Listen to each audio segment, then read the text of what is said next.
Some transfer portal analytics. West Virginia putting a lot of money into Milan Puskar Stadium and Hope Coliseum, and also an update on spring ball, all here today on ITG. Caution, this podcast contains bad jokes, optimism, and a healthy disdain for Pat Narduzzi. Watching it may increase your actual knowledge of actual football. ITG. All the pieces are in place for us to have a chance to win it all. And we're the three best friends that anybody could have. There's Owen Schmitt in the building. Like a runaway beer truck down the sidelines. So where's he in? He in here, Jed Drenning? I'm not much of an athlete. The thing that's non-negotiable is playing hard and playing tough. And Wesley, Valen, Uhler. You are in the gun. Once you enter this family, there's no getting out. Hello, everyone, and welcome into another episode, another week here on the In the Gun podcast. I'm Schuyler Callihan, flanked by the best teammate in the business, Jed the Signal Caller Drenning. And yes, if you haven't noticed yet, Jed does not have a Twitter account at this moment. I'm going to give him a little shove here. We're going to ask you to not only subscribe to the podcast here, which is free, but also what is free is to help Jed out, help a partner out, right? Well, his account got hacked. We ask you to go on X, report the account as being fraudulent, and help him get his account back. 17 some years that he's had that account, several thousand followers. We need to get that account back and help this man get some sanity around WVU football and his opinions and to be able to share everything that he's got going on. So we greatly appreciate if you could do that. And before we get into our show, a quick shout out to all those that make this possible, starting with JR and the fine folks at Toothman Ford, where we all know cars cost less in Grafton, to Rick Lewis and Fortis for roof performance and financial certainty guaranteed. Be sure to visit fortis.us.com. To Tim, Emily, and Bryce in the Johnston family at Johnston Equipment, you can go ride by there on Route 33 between Weston and Buckhannon, and you can also check out all of their inventory on their website at johnston.com. EQ.com. That's Johnston with a T. So, Jed, yeah, I kind of joked there at the beginning about your Twitter account, but I had to give you a little help there. Hopefully we can get that thing back here soon. Who knows? It's maddening if you've been through it. It's almost like it becomes, when you have an account for 17 years, it's almost become a business. It's almost become a business. You know, it's like 27,000 followers. You've organically built it up. But yeah, the hacking that's taken place for the last couple of months, really, and talking to some other people around the broadcast industry that have gone through this around the country, they're targeting a lot of broadcasters too, and then they're DMing people from the account, and then they start posting scams on the account. But yeah, if you can go to the Signal Caller and just report the obvious scam posts. I don't have any way for you to get rich fast. Apparently, this hacker does, okay, or claims to. I don't have any way to do a lot of the things that this hacker is claiming this hacker can do. So if you see such posts coming from my account, it started off as DMs going out to who knows how many of my followers, and then it went from that to now it's actual posts on the timeline. So yes, please, as I understand it, the more you report it as fraudulent and an imposter or somebody impersonating me, the more red flags go up, and it helps my effort in my communications with Twitter because it, like I said, it drives you crazy. It's a daily kind of deal. Sometimes you get it back, sometimes you don't. We'll see. There's no guarantees in life or in Twitter or X, but that's where it's at. So if you're listening and you don't mind, click on one of those crazy posts that hackers putting up about raising money or doing this or doing that, and report that as a scam or an imposter, and it would help the cause. But I appreciate that. Yeah, I forgot to mention, I'm glad you did. Yeah. And if you get a message from Jed, which I did, I was one of the first that did, don't click the link that they send you, because that's one of the ways that they can get into your account and access your stuff. So anyways, moving on here, we got a couple of things we want to hit on before we talk some spring football. Jed, you came across this article, and I haven't had a full chance to go all the way through it, but just a quick glance at it, it's really interesting to see. When you go through the transfer portal, Chris Hummer did this article for CBS Sports, and he broke down the amount of transfers by percentage, by conference, that guys left that were first or second team all-conference selections. And I gotta be honest with you, it's kind of shocking to see how jarring the difference is, but in a way, I would kind of figure that the Big Ten and the SEC, which are, according to this, 2.6%, you'd kind of almost figure it to be a little higher because maybe they're poaching each other. I figure Big Ten schools go after SEC and vice versa, but that's not really been the case. It seems like they're just kind of dominating this whole thing. And what I like about both these articles or both these topics that we're going to discuss in segment one here, it was a pair of articles that are both centered around spreadsheets, just basic spreadsheets. And there's some great information in the spreadsheet in each article, which we'll get to here in a second for this transfer article by Chris Hummer at CBS Sports. But his point was, yeah, you would sense that just the nature of who has money and who doesn't. Let's set the parameters first. Who's going to lose the most transfers? Is it going to be group of five or group of six schools, power conference schools? It stands to reason that group of six are going to lose more. The Right. parameters are he looked at first and second team all conference performers. Now, among those first and second team all conference performers, it wasn't just all players. So it was your best players or your most productive players or your most celebrated players, however you want to look at it. So that's what he did here. So 114, for instance, G6 players earned first or second team all conference honors last season, the 2025 season. Now, of those 114 that are returning to play college football this season, some finished their careers and moved on, but there's 114 that are scheduled to return to play college football from 25 to 26.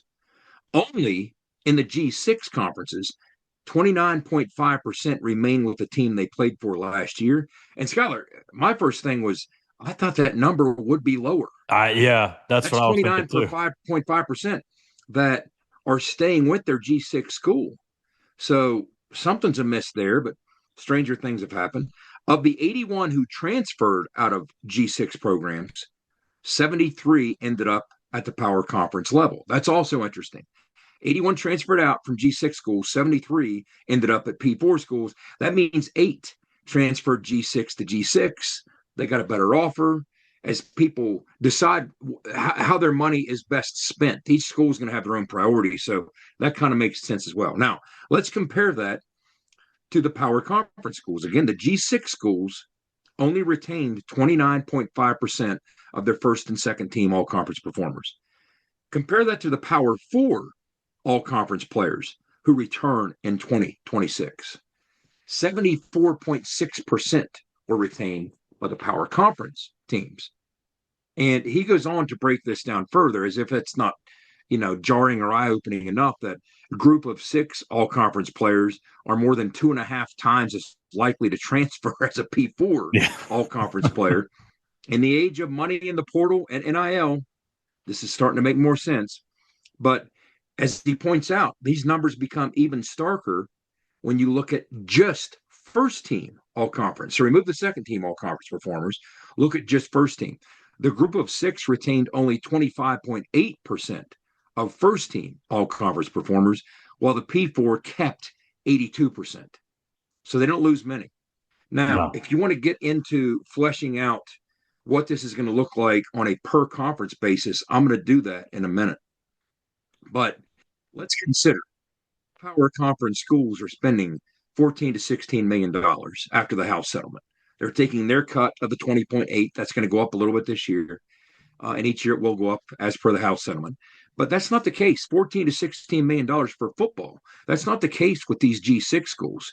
For instance, the G6 schools on average are probably closer to a couple million a year. If you remember, we talked about this on an earlier episode. The American had a stipulation in which they were going to force their members to invest at least $10 million over 3 years.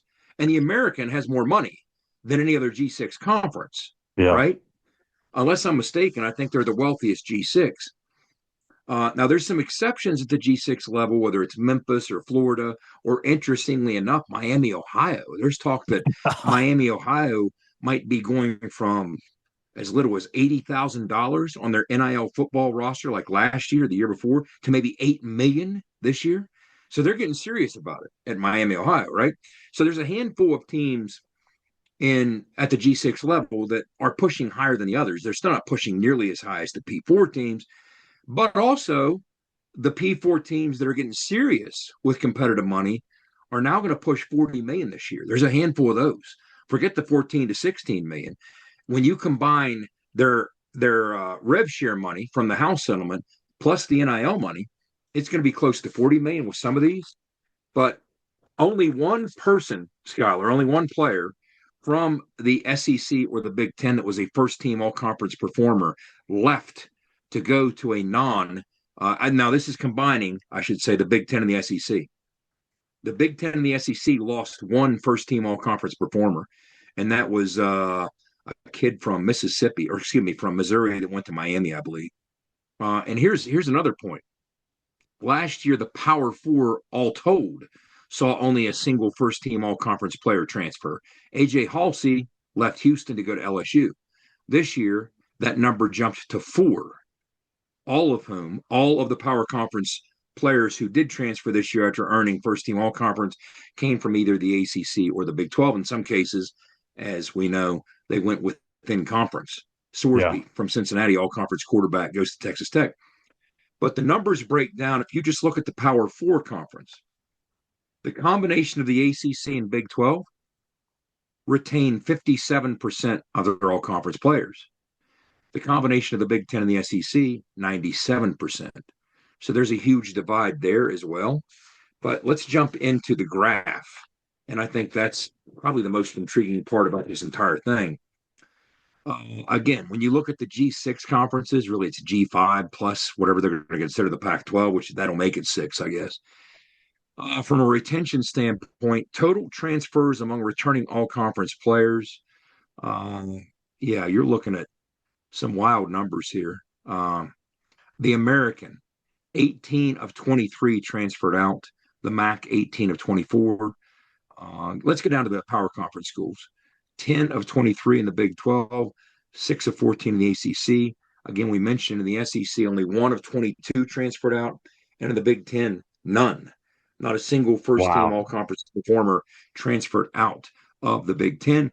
Now, there are some of those with big boy money. Like, we've talked how many times what's going on with Cody Campbell and that initiative that he's driving down in Lubbock with Texas Tech. Texas Tech retained all 3 of its all-conference returnees from last year. They're coming back this year. So they flipped them some solid, nice deals that kept them on campus. But meanwhile, they went out and plucked and poached Cincinnati, as we mentioned, all-conference quarterback Brendan Sorsby, with a more than $5 million NIL offer. And Texas Tech also added an all-conference linebacker from K-State and Austin Romaine out of the portal. So they're not just keeping their best guys, they're plucking the best guys from some other conference members. And that's what you can do when you have big boy money. And, some other instances, Miami, for example, who's throwing around some pretty serious money, poached a pair of all ACC players from conference champion Duke. 8-5 conference champion Duke, but give them their due. Darian Mensah. Darian Mensah. I mean, how many times have we talked about him with all the legal battles and wide receiver Cooper Barkate? That's what's going on there. But I'll close with this, Schuyler, and get your thoughts. Transfers are no longer just additive pieces on the perimeter of a roster, and this is from the article. Transfers, in fact, make up at least 35% of all conference players in every single conference. And that's the other piece to this. In looking at it, how many of these guys who earned first or second team all conference, so many of them were already transfers from somewhere else, and now they're transferring again. So it's crazy. I thought of this the other day when I was looking at some other transfer article, and I was thinking, in this day and age, you're only as good as you can afford to be or want to be.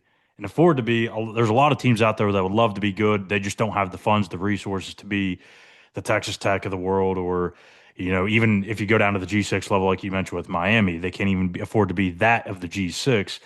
But there's also the fact that, there's going to be schools that just choose to not invest into football nearly as much as maybe basketball or other sports, like UConn, for example, right?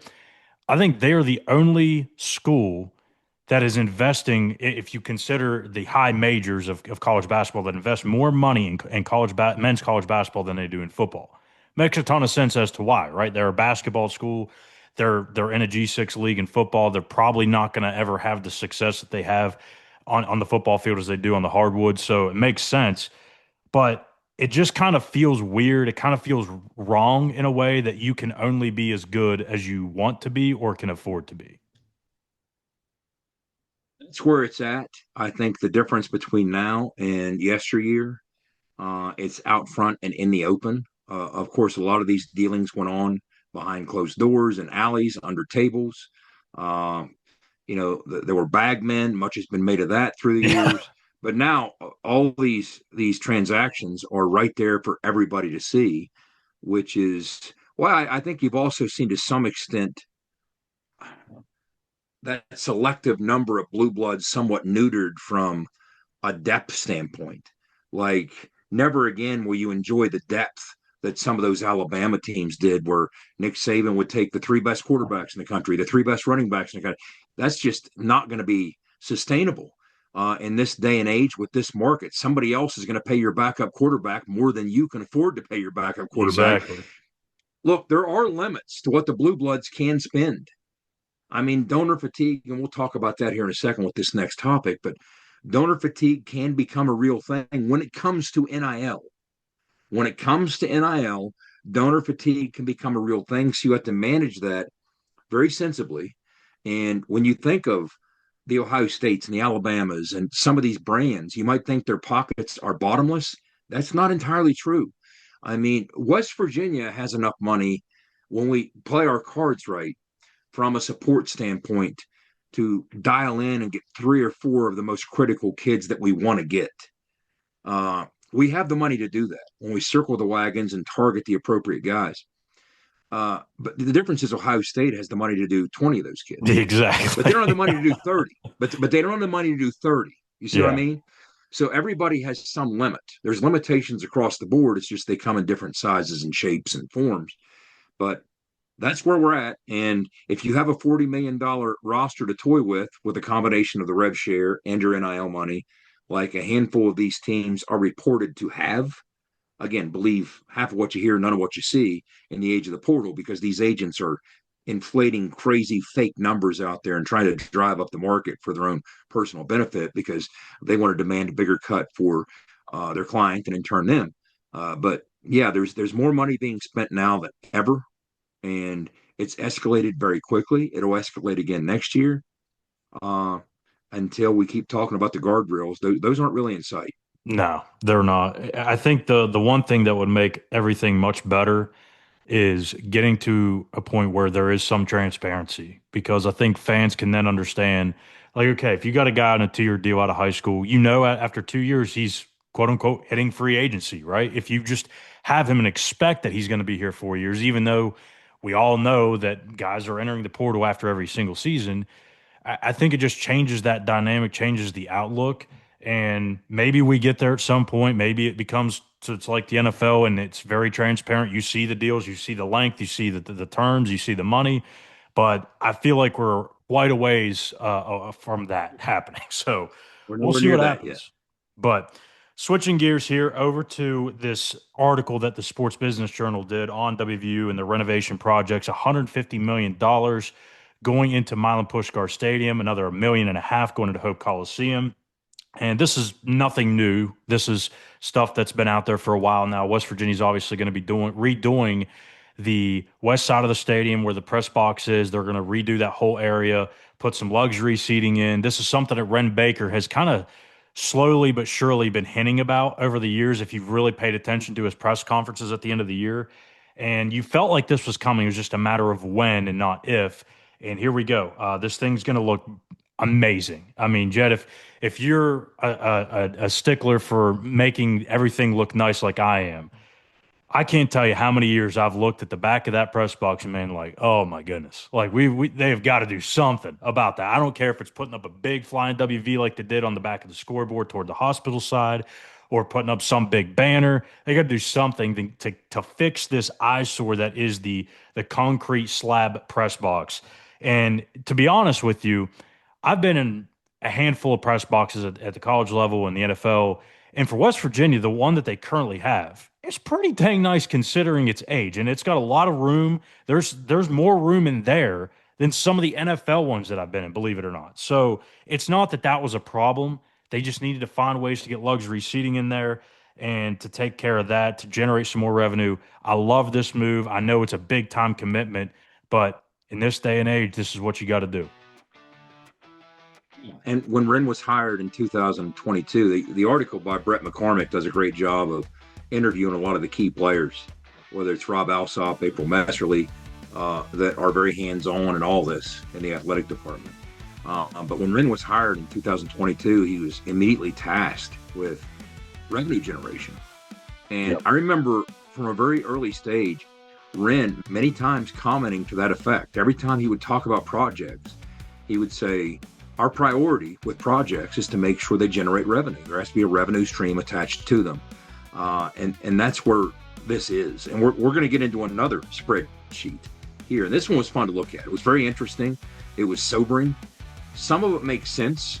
As a guy who's traveled the Big 12 circuit, I can look at this and kind of maybe explain some of this as to how these things are looking in terms of who has the most, who has the least. But from a luxury seating standpoint, this isn't about the press box. This is about the luxury seating in that area where the press box is. Where the press box ends up, we don't know. I'm just glad that we have Tony in our corner fighting the good fight, fighting the good fight, because trust me, sometimes after these renovations, you're stuck down in the corner of the end zone and you can't even call a game. No. So if you're trying to reach your fan base with a quality broadcast, good luck doing that, because some of these things, like Kansas, what Kansas is doing with their renovations, Schuyler, you can't see anything. Oh, I mean, there's literally times during the broadcast that I'm having to get in queue on my mic and get upstairs to our engineer to tell Tony where the ball is. If it's the opposite side of the field, you can't see from the angle. It's just terrible. Yeah, it's like that's like Atlanta. The first time I was over there, that was the first time I'd been in a press box where I was seated in the corner behind the pylon, and I couldn't see hardly anything. I mean, it's a great stadium, great press box, but you can't see anything when it's on the other side of the field. And I got to say, I wouldn't be surprised if they do move the media slightly down the field a little bit, maybe even in the corner, dare I say, because when you're talking premium seating, there's nothing like getting that 50-yard line view, and they will do it. That you've seen NFL teams do that. And there's the media on the media deck and the media level, which is most media, and then there's the broadcast teams, which are much smaller pools of people. And you're going to have to dedicate X amount of broadcast boxes for that. Right. Like we've been to some of these places, Schuyler, that have renovated and pushed us down to the end. And the craziest part about it is we look up to our right in the booth next to us with a better vantage point than we have. And guess who it is? It's the student broadcast team. We're like, what are you doing here? Seriously, what are you thinking? But we understand that you're going to have to completely reinvent that West Tower to generate revenue. Yep. And at the end of the day, that's what's going to happen with this project. It's going to start after the season. It's going to go on for the better part of a couple of years to open in 2028, which means that it's going to be interesting in the 2027 season where we park for the broadcasts. And, I'm sure there'll be some prefab situations there, kind of on the fly. Who knows? I mean, we've seen some of those things on the road with some of these projects going on. But one of the things that played out, there was a CSL market study done for the university, and that study showed significant unmet demand for premium seating, and it outlined potential returns if you maximize that seating. And what they're hoping to do with this investment is create a revenue stream that could generate about $5 million a year on the football side at the stadium. And then at the Hope Coliseum, I think the number was $250K a year. And these things add up. In this era, when you're, again, let's revisit the House settlement and what that meant. The House settlement forced athletic departments to take a significant chunk of their earnings and pay it to the student athletes. Over $20 million that in the past you had to spend on other things within the athletic department, you're now scrambling to come up with, because that's now being paid to the athletes in all sports. So, yes, you're trying to squeeze every ounce of every penny in every project. And when you look at the structure of the stadium and the structure of Hope Coliseum, part of what the article talks about is West Virginia is confronted with some of the same challenges that a number of other schools are. We might have facilities with solid bones, but they were built in an era that they didn't have to serve as multi-event facilities. Right. Like, for instance, they talk about the Coliseum, being built back in the early 70s. There's no loading dock. There's acoustic limitations to the shape of the roof. So even though there have been 150 or so concerts there, isn't the only air one I ever conditioning attended was, even an issue? Like because of yeah, there's challenges. Yeah. I went to part of a Bryan Adams back in the 80s sometime. That's the one that I went to, but there have been 150 or so. But it's not necessarily built for that. And you'd love to have something that's more friendly for those types of uses. And the same with, as they talked about in the article, when you look at Mountaineer Field, it was built to host football games. Okay. yeah. It wasn't built for these multi events like concerts or other things that could generate a bunch of revenue for you if you restructure some of it. So, yes, you want to create the premium seating, but at the same time, you want to also open yourself to the possibility that maybe if you tweak it here, tweak it there, maybe you can squeeze some extra revenue with hosting a couple more events that maybe in the past you couldn't host. I mean, Maybe even a bowl everything game needs one to year. work towards, yes. Yeah. Until the moratorium was placed in the bowl games for years, I clamored for a Morgantown bowl game. Like Boise has one. Right? I mean, That's come what I'm on. saying. Detroit has one.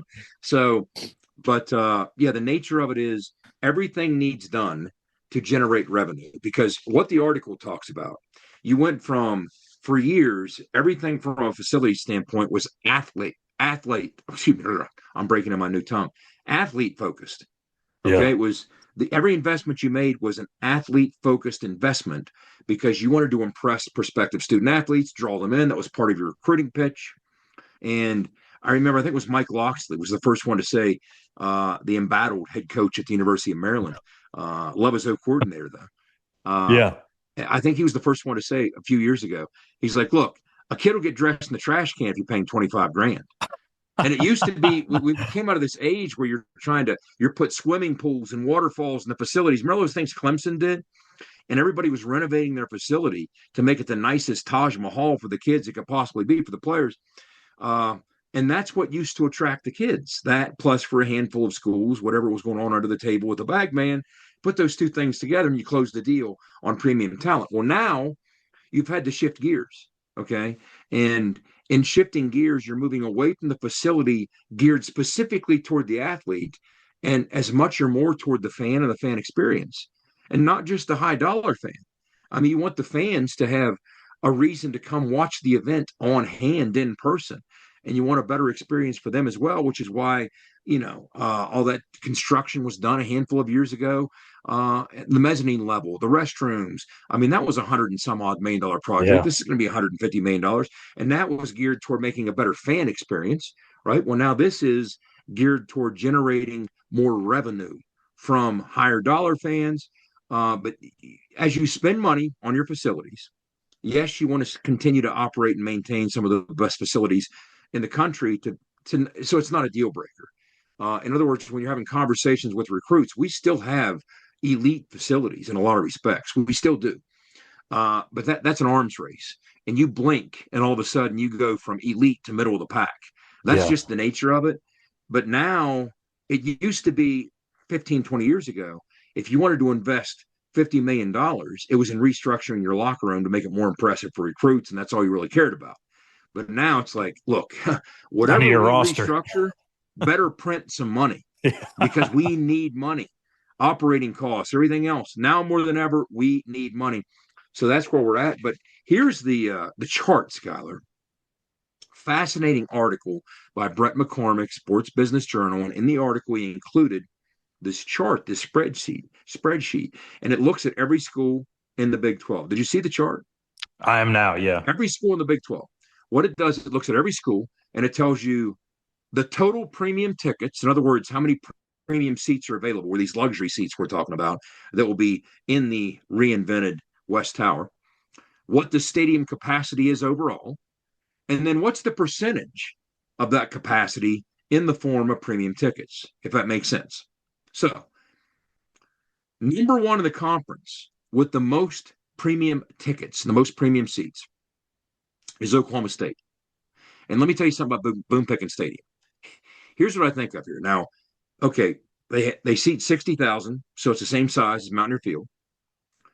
They have over 5,200 premium seats. That is 8.7% of their total seats.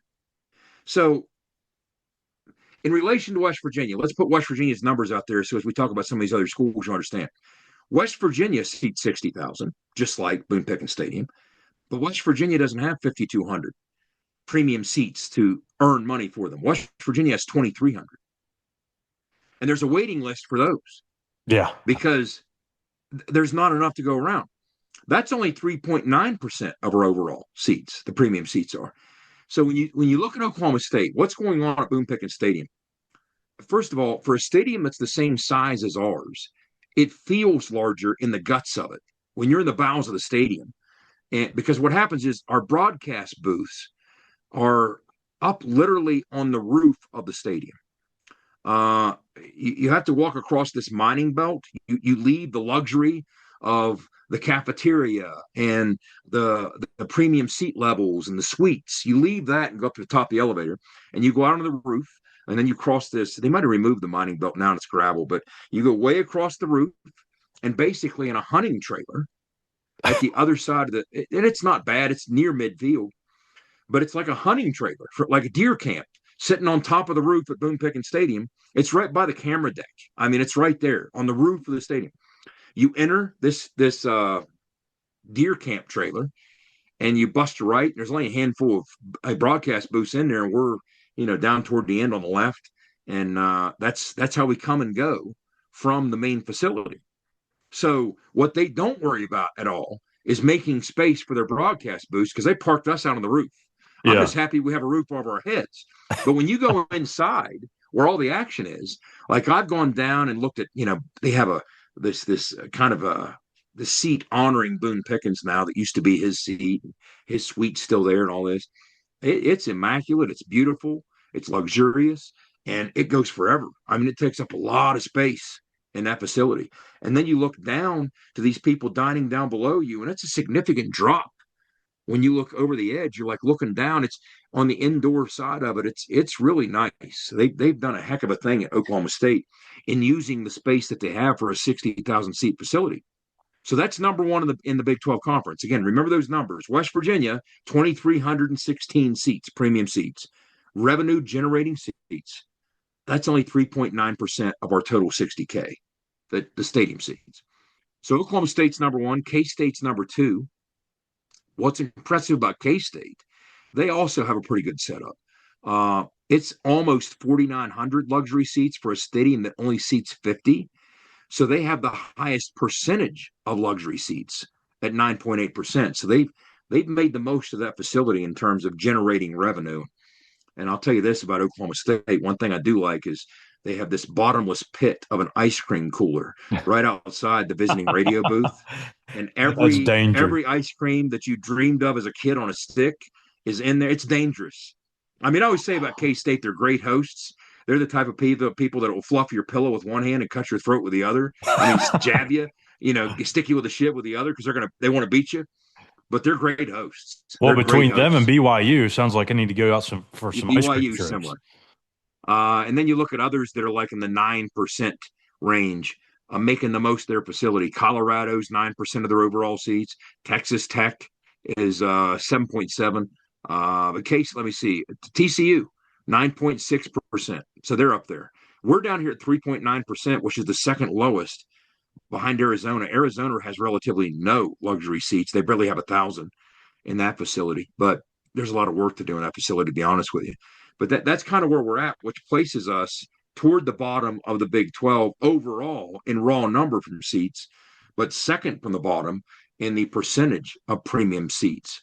So again, in an age where you're trying to find every stream possible to generate revenue to stay competitive, this is something that, yes, they did a study on it. The study came back and told West Virginia this is an unmet need. But man, when you flesh it out like this with these numbers in front of you, it's a loudly, obviously unmet need. This is something we have to get on par with that would create a significant chunky revenue stream of $5 million a year for football, or from the football side, and then 250K or more for basketball. So very interesting, but this spreadsheet is worth that. That's reason enough. The Big 12 average, if you're wondering, for premium seats is 3272 per school. The average capacity is just under 51,000, and the average percentage of capacity for premium seats is 6.8. So our 3.9% of our 60K for premium seats, that has to climb, and that's what this project is intended to do. Yeah, I love it. It's going to look great, especially here in a few years when it's all finished up. I know some folks are concerned because ticket prices are already outrageous and that could continue to climb, but look, it's for the best of the program. If you want to compete in the Big 12, it's not about having the best facilities, as you mentioned. It's about being able to generate revenue as in many ways as possible, and this is going to be one of them. And I think there's probably going to be more stuff on the way. I've heard some things out there about some other facilities that they're trying to get done as well, to get to the finish line in terms of just putting it on the table for the committee to vote on. So we'll see if that happens. But this is just the start of it. It's going to look really good. So there you go. We're going to get to a quick break, and on the other side, we're going to get to some football talk, a spring football update. We had our first scrimmage a week ago. Rich Rod, not all that pleased, but hey, it's that time of year. He's not always going to be the jolliest guy in the world. We're going to talk about it here in just a second. For nearly 20 years, Fortis has been the nation's leader in providing guaranteed roof performance programs for commercial buildings. Fortis offers roof performance solutions that feature extensive initial and ongoing reconditioning for commercial buildings as an alternative to traditional replacement, with long-term performance guarantees that are backed by global leader Lloyd's of London. Fortis offers a comprehensive range of roof performance management programs that provide financial security, extend the life of our customers' roofs, and make a significant impact on ROI. Fortis is currently improving performance and increasing ROI for customers at more than 4,800 locations, with more than 140 million square feet protected, including many Fortune 500 companies that have turned to Fortis to save money, gain financial certainty, and extend the life of their existing roofs. Fortis has helped customers save more than $520 million in capital roof replacement costs for an average ROI of over 250%.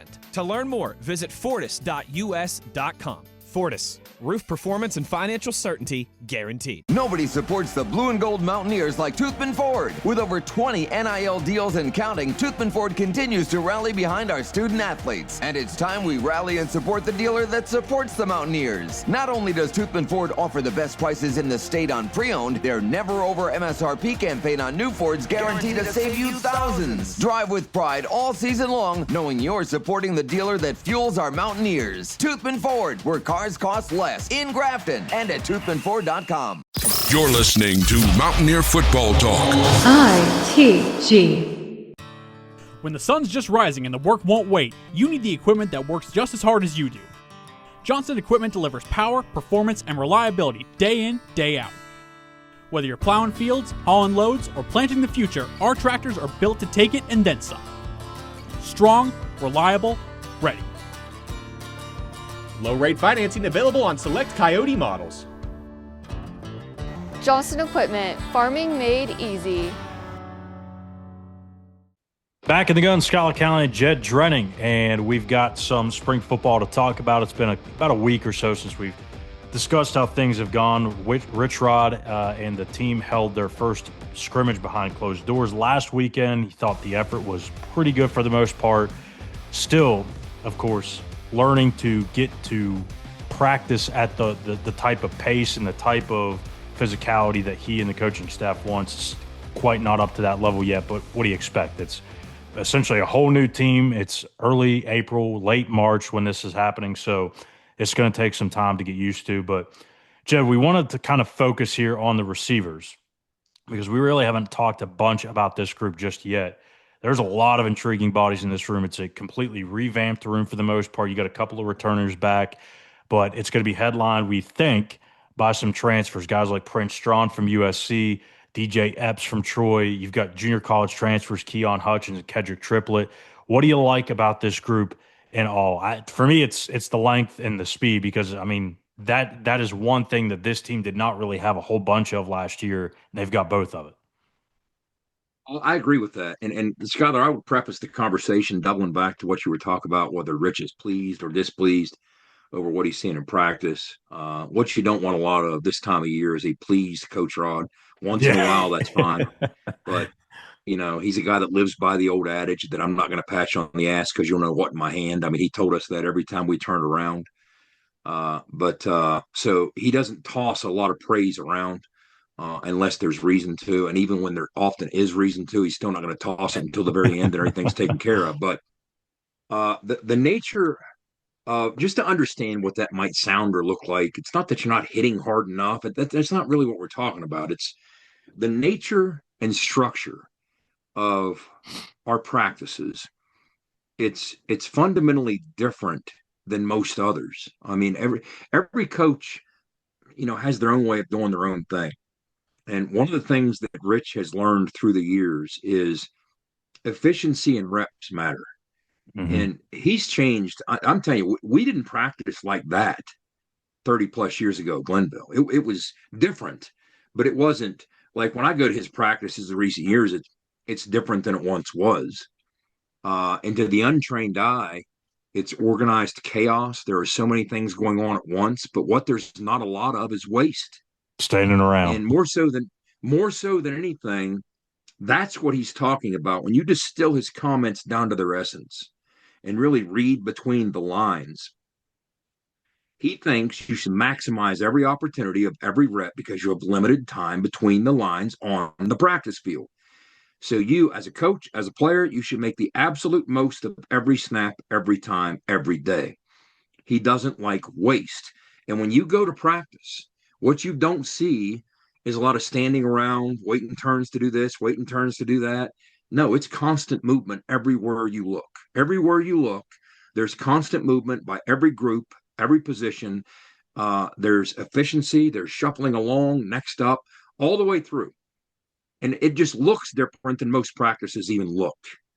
And so if you insert into that wasted snaps or wasted reps or wasted opportunities, that does not sit well with him. Right. If he even mildly suspects or senses that that's what he's getting out of a player or even out of a coach, that's the reaction you're going to see him give. Because much like Nick Saban, when he's talking to the mic and talking to the media, he's talking to the players and he's talking to the coaches. Now, that's not to say, trust me, that message is loud and clear in staff meetings. Exactly. It's loud and clear. But it's all about efficiency and movement, and he just doesn't like waste. And so consider that when you hear him talking about a good practice or a crisp practice or not so much, or like they showed up. This is the practice that when you're around coaching for a long time, you kind of expect coming out of spring break, flat. They're going to be going through the motions. So the fact that they only went through the motions for half a practice before they woke up, and I would kind of agree with that, with how things look. But so that's the nature of what he's talking about when he talks about the practices. Now, to segue into this conversation about the receivers, I think there's a larger point to make here, and we'll get into some personnel, and I like some of those names that you chose to talk about there. But let's remember, nothing's changed more with Rich over the 30-year arc of his career. I would argue that his play selection, his temperament hasn't changed. And even though we were only running the ball 40% of the time at Glenville, it still meant a ton to him. Running the football meant a lot to him. Being physical meant a lot to him. But as he moved on from Glenville, where I have the numbers in front of me, this was part of the 5-part series I did last offseason. I broke these ratios down. By the time he left Glenville, when Rod Smith was his quarterback in 1996, he threw the ball 58% of the time and ran it 42% of the time, his last year at Glenville. Now, there were times that when I was playing for him, in that 3-year span I was playing for him, we were in the 60-some% throwing it. I mean, we threw it in the national championship. I think I threw it 63, 64 times, something like that. So that's what we did. But we also had 1,000-yard rushers. We had a couple of them right there in a row. So, and he really enjoyed the second half of games where you had to take the air out of it, and as he would call it, mash. Suffocating. Even though we were throwing it and setting all these records and putting up these crazy numbers, playing pitch and catch, he still liked to run the football. But that's what's changed the most. But receivers and this receiver room are still going to play a critical role in what needs to be done for this offense to operate at the highest level. So let's talk ratios. When he moved on to Tulane, here was the evolution of what he's done from throwing the football to running the football. When he got his first athletic quarterback, because he sure didn't have one at Glenville, it wasn't me, it wasn't Rod Smith, and it wasn't Scott Otis. And Scott went on to play for the Ravens and their first ever team and backup Testaverde, but Scott wasn't a runner. I wasn't a runner. Rod Smith wasn't a runner. But when he got to Tulane, Sean King was a runner. Sean King was a true quarterback who also was, by the way, was also a heck of an athlete. So he got the best of the both worlds with Sean King. And that's when he started to really insert heavy elements of the quarterback run game that he saw flashes of at Glenville. We just couldn't do it, but he still saw it at Glenville. At Tulane, the 2 years he spent with Tommy there, with Sean King, he ran it 56% of the time. That's when he flipped the switch, running it more than he threw it. So you're talking all the way back to the late 90s. Now, by the time he gets to Clemson, I think that's the closest he ever got to a converted tailback playing quarterback in Woody Dantzler. Dantzler went on to become the first 2,000-yard passer, 1,000-yard rusher, but he was a tailback running quarterback run concepts. He ran the football in his 2 years at Clemson 60% of the time and threw it 40. Now, fast forward to West Virginia. His first time at West Virginia, that 7-year run from 01 through 07, Schuyler, for those 7 years, he ran it 70% of the time. 70% of the time. I mean, it felt like it.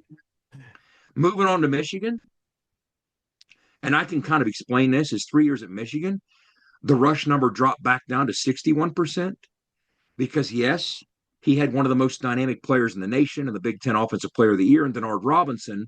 But guess what he didn't have? A lot of depth at the running back spot. So most of those carries and most of the burden of the run game was the quarterback, Denard Robinson. That's why that number's not higher. So then he moves on to Arizona. Now he finds some wideouts, and he has some quarterbacks who do a little bit of both, but they're not quite as dangerous early on in running the football. And it was specifically tailored toward the personnel of his first couple teams. But during his time at Arizona, he ran at 57% of the time. Number dropped down a little bit more. Now he spends the 1 year at Ole Miss with John Reese Plumlee, back up to 63% running it. UL Monroe, when he was down there with Terry Bowden, friend of the show, his one season at UL Monroe, he ran at 58%. Now, Jack State, 2022 to 2024, that number was back up to what? 66%. Yeah, he got Rick Trickett back in his life. That's his comfort zone. All right. Now, last year, within the ecosystem, I've said how many times, of a very flawed offense with tremendous limitations, and we had to suffer through the injuries and all the issues we had last year. We ran the football when you wash out the sacks and look at pass plays versus run plays. That's what I'm doing here.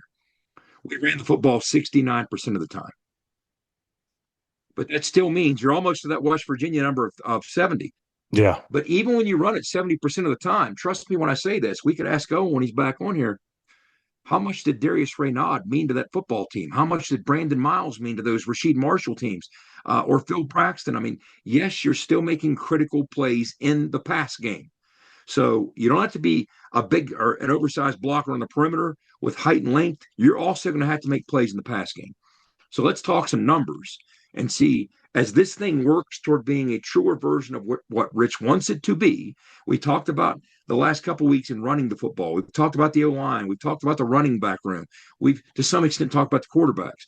Well, now we're going to talk about the wideouts, because for this to be the complete version of Rich's offense that it needs to be, this room needs to produce. And here's what that looks like. At Jack State 2 years ago when he won Conference USA, when you look at in the pass game, plays of 10 yards, 20 yards, 30 yards, 40 yards. 100 plays of 10-plus yards. So those rhythm-building plays were there in, yes, the run game, but they were also there in the pass game. Easy pitch and catch. And that's the beauty of it. These wideouts know there's a limitation in playing for Rich in the modern version of his offense, but there's also an opportunity. The limitation is, look, we're not going to play pitch and catch and put the football in the air 50 times a game. But you're going to be so hell-bent defensively on defending that run game and honoring what's going on in that box that it's going to create some one-on-one situations on the perimeter. If you can handle your business, and if you can be a bona fide go-to alpha in that receiver room, boy, are you going to have some Chris Henry-like opportunities. And Chris Henry made the most of it. Yes, he sure In did. part, that was Chris Henry's incredible ability, but in part, it was Chris Henry facing a lot more single coverage than I guarantee you defensive coordinators were comfortable affording him because they had to, just by the nature of that offense we were running. So when you're looking at what West Virginia did in their struggles last year, the 10-plus yard plays weren't there. We had 82 of them, but there just wasn't an element of consistency. The splash plays were there more than you would think. We had 8 plays of 40-plus yards. Toward the end of the year, when Scotty kind of found a little bit of a rhythm, we had some of those big plays in the pass game, whether it was screens or pushing it downfield to, we remember those plays to Jeff Weimer. But the consistency piece just wasn't there. So who is going to step up and make the most of these opportunities when the run game gets humming like we know it will, with this reinvented offensive line, with this, running back group where we want it to be, with a couple or more athletic quarterbacks who are dangerous in both ways? Who's going to make the most of these opportunities when defenses have to honor that run game and make some things happen on the perimeter in the pass game? I think you start with Jaden Bray. Absolutely. Rich has aptly said that, look, what Cam Cook has to be in the running back room, that established veteran alpha, Jaden Bray has to be in the receiver room. For this to work, we need the version of Jaden Bray that we've seen flashes of. Even I remember how excited I was when he transferred in from Oklahoma State, because I was breaking down his film, and as a youngster, he was a pup out at Oklahoma State, played in a Big 12 championship game, played some big football games. You can see the skills there and the frame. I mean, some guys are big, but they don't play to their size. Jaden Bray plays to his size. It's just he's had this issue of staying healthy, and that was why Rich had the knock on wood moment in the press conference. But that's the thing. If you have 12 consistent healthy games from Jaden Bray, wow, is that going to be a big difference? Huge difference. If you go back to 2 years ago when he first transferred in, and this was when Neil Brown and those guys were here, they were in awe of him and the plays that he was making in practice. They even showed a couple of highlights zoomed in, of course, WVU football account, and the things that he was doing, just mossing people. He looked like a bona fide stud. He really did. He's about all the right things. He's not going to take plays off. That's not his nature. I remember seeing him toward the end of last year in the locker room. And, of course, he was still dinged up and trying to overcome some things. And I said, so you're going to be squared away for the spring and ready to go. He said, I can't wait. I'm full tilt. And I remember I left the locker room. I had a little more swagger in my step just hearing that from Jaden Bray. Yeah. And, I mean, his potential is through the roof. We talked about it several times at the end of last season, how impacted that Cam Vaughn was absolutely because of Jaden Bray's absence. Absolutely. I mean, people can push coverages one way. They can roll a safety over top. Whereas if you got threats on both sides, that becomes so much more difficult. But Jaden Bray, all Jaden Bray needs to do is step up and be Jaden Bray. And that will be so huge for this room. So huge. That's a massive building block. And I don't know if people truly appreciate how meaningful that could be for this receiver room. So there's the Jaden Bray piece. You mentioned Prince Strawn. Prince Strawn is a big dude. Now, some people looked at his 1 year at USC and misread that situation. He got dinged up early. That's why he didn't play. But he was productive at Boise, which is why USC wanted him. He was a coveted commodity coming out of Boise. He visited here last year, ended up not coming here last year. Went from here, I think, to Miami before he went to USC. He was, like I said, there were a lot of schools after him. I mean, he was a coveted commodity. A guy with his size and his frame and his strength and his ball skills, you're going to want that to be part of your room. So if he can step up and play to his 6'5", 215 capability and potential and, basically pick up where he left off at Boise, that's what you want. Right. And I think there's a big opportunity for him to do that. He knows what's on the table. The wild card is Teron Francis, who, when I see what he can do in practice, Schuyler, yes, it's there. It's just a consistency piece. The wow factor is there. You see why he was recruited by LSU. You see why he was an SEC player. And and as highly regarded coming out of high school in Louisiana as he was. I mean, he is a potentially dynamic playmaker once he settles in, once he learns what's going on. For a lot of these guys, things are just going to have to slow down. That's just the nature of the process. We talked about it with the running backs. It absolutely holds as true or more true at the receiver spot. Teron Francis is potentially dynamic. Just has to slow down for him. So as you work your way through there, John Nieder out of UConn, I think he can be a very consistent presence. I mean, you try and resist to make the comps because so many people have comped him to Jeff Weimer. And trust me, if he's 2/3 of the player Jeff Weimer is, I'll be ecstatic. Yeah, because it's Jeff Weimer was, I could talk about Jeff Weimer all day, the things you didn't see on the field, that even when he was off the field going through his struggle to try and get eligible, how he handled his business. I have a world of respect for Jeff Weimer. So if we have another one of those in the fold here, wow. I mean, what that could mean to this room is monumental. He got what he size did down too. The stretch for us last year. Yep, good size, 6'2", over 2 bills with him. So size on the perimeter, if you want to introduce that physicality piece as you're trying to wear people down. You're trying to wear them down in more ways than one, whether it's just the run game on the perimeter screens, which are a huge instrumental part of what we're doing when it's humming. That's an extension of the run game. Size helps there. Now, Schuyler, to me, I think a guy that I'm really eager to take a look at, because I think his versatility is going to mean a lot. When you look at DJ Epps, not just what he did at Troy, but the role that he could play. I think of DJ Epps, when I go back to, I'm going way back with the origins of this offense now. But again, if you want, a more fleshed out version of this, check out the 5-part series from last year, because I talked about this then. But if you go back to the old original run and shoot offense, which this is predicated on, that's where we got the system from. The old Mouse Davis run and shoot, the Lonesome Polecat, the whole history there. But each receiver spot had its own body type, skill sets, and characteristics back in the day. Your X, your H, your Y, and your Z.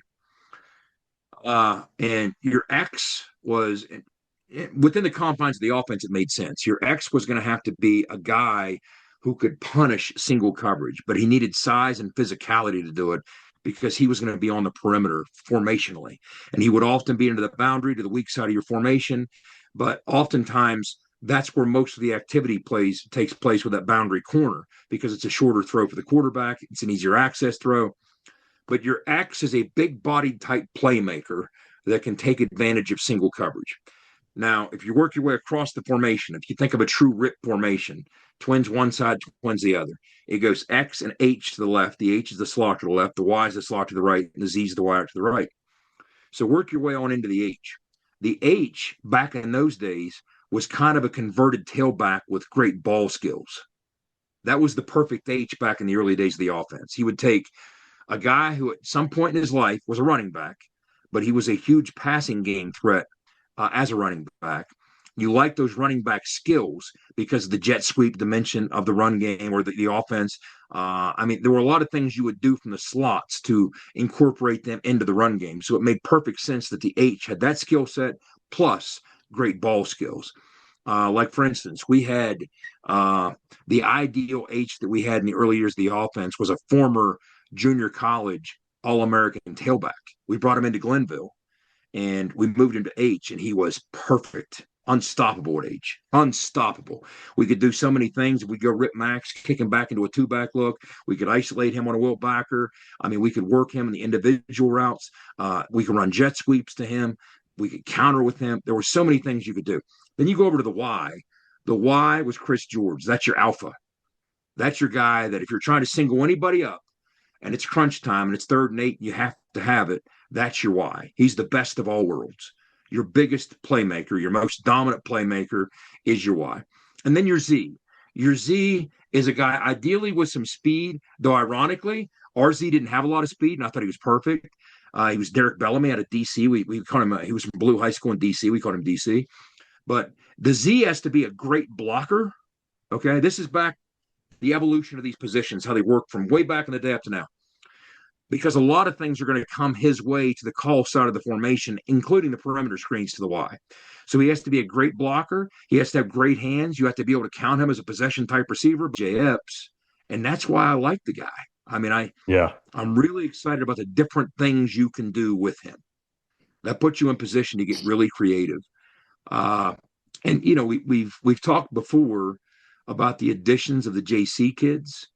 I think the biggest thing that whether it's Hutchins or whether it's Triplett, I mean, there's some speed. We talk about the improved speed in this wideout group. There's a lot to be said for that. And I think we're faster. We're definitely longer. I think we have an opportunity to be more physical because there's some of these guys, even as the youngsters, when you look at a Malachi Thompson, I mean, he has the frame Big to build dude. into something pretty special.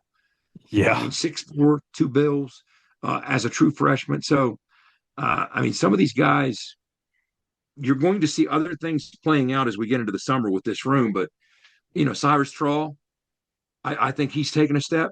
Yeah, Rich even mentioned him last week. Parkersburg kid. So, yeah, there's a lot of toys when I'm looking at the kids in these rooms. I think there's some potential there. Yeah, that's one position group that we haven't necessarily fleshed out as much. And you know, with the tight ends, again, we kind of discussed a little bit when we talked about the O-line, but it also fits here. Whether you're looking at Ryan Ward's the ringleader in that room as the only returner, but there's a couple young guys that you can get excited about, whether it's Kate Bush, whether it's Hamilton. But when you look at the transfers, both Josh Sapp and Cam Ball, first a guy with incredible size, 6'7", could play power forward for Ross Hodge. Yes. So, and I think both those guys have the ability to present a vertical threat up the seam, which is kind of what you want out of a tight end in the offense. Is if you can push vertical up the seam and force a safety into respecting that, you're kind of trying to defensively yank the personnel several different ways. As the personnel is so bent on respecting box numbers and dropping resources toward the box because what you're going to run the football, any way that you can threaten them and threaten those seams, because so much of the offense is built on attacking seams and forcing the defense to respect the seams. If they don't respect the seams, you're going to crush the seams. I mean, that's one of the rule number one of this pass game. You have to honor the seams, because if you don't, you're giving me something else and I'm taking it. And when you can add a couple athletic tight ends in there, that's one more way to push vertical and attack that seam area and, you know, occupy a safety's eye. So I think there's some opportunities, Schuyler, with the wideouts, whether it's the X, the Z, the slots, or the tight ends. And I think we're in position. Rich talked last week. He's like, look, I want to travel 5. And I think this roster is capable of that, because we'll play 3. We'll go 13 personnel, no doubt about it. We'll go a lot of 12, a lot. Once he settles into his comfort zone, that's one of the things that made him different at Jax versus his previous stops. He played way more 12 personnel. I mean, he's an 11 personnel guy now, but he played way more 12 personnel than he had before.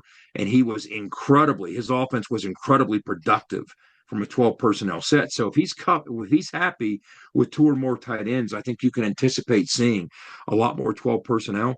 And we'll see some 13 with 3 tight ends on the field. And it'd be nice to travel 5 for a number of reasons. And I think we can potentially find at least 4 or maybe 5 out of this group with the potential that we have. I mean, there's some large frames in there that you can build on. And I think there's some possibilities. So jumping from the tight ends and the wideouts back to the tight ends, this could be different. And if you're going to take that 30% of snaps you're running offensively or so, some weeks it's going to have to be 40%, just the nature of how the game unfolds, right?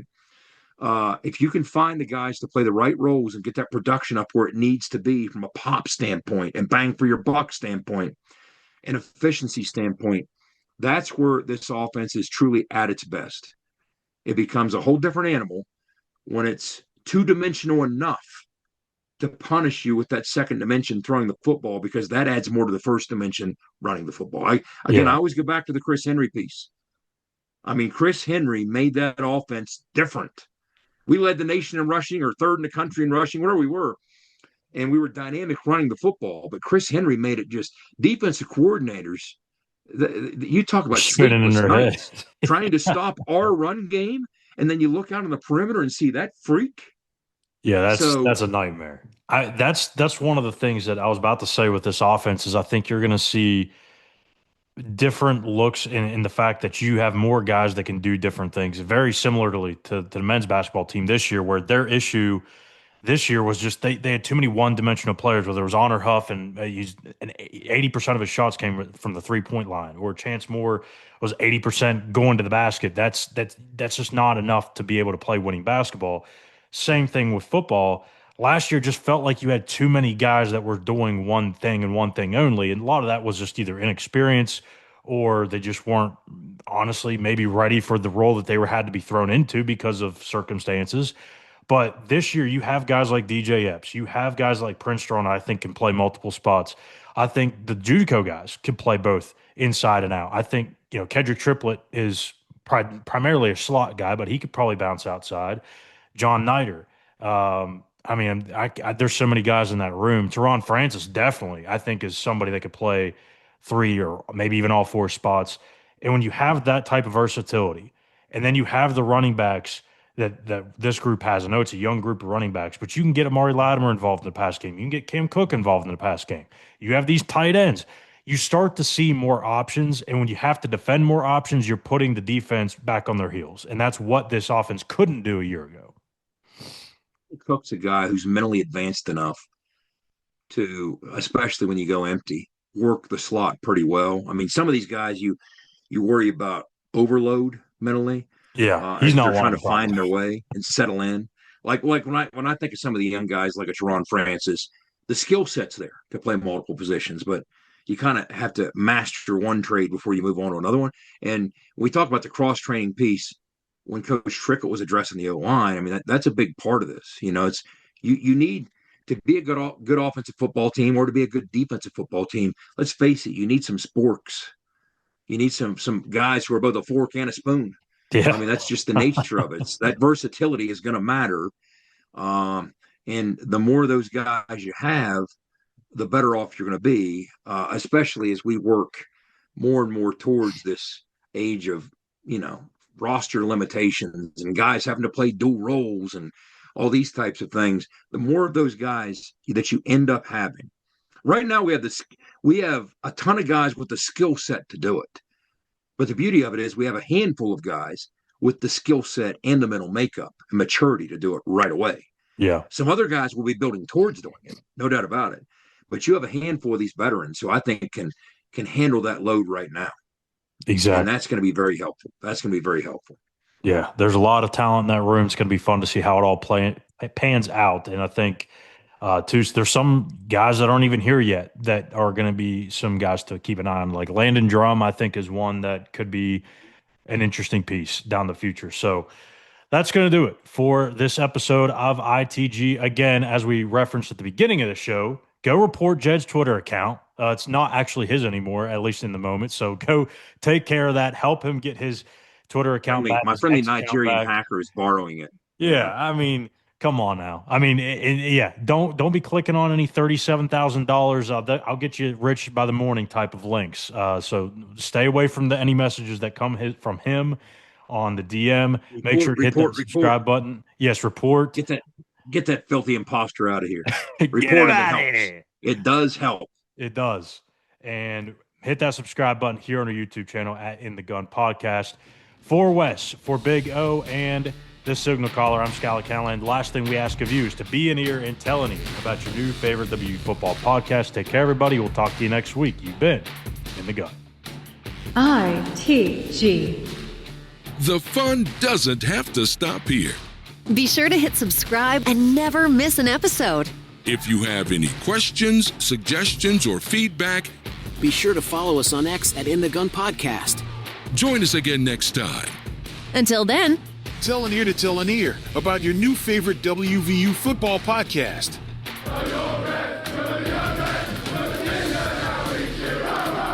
This mission is over.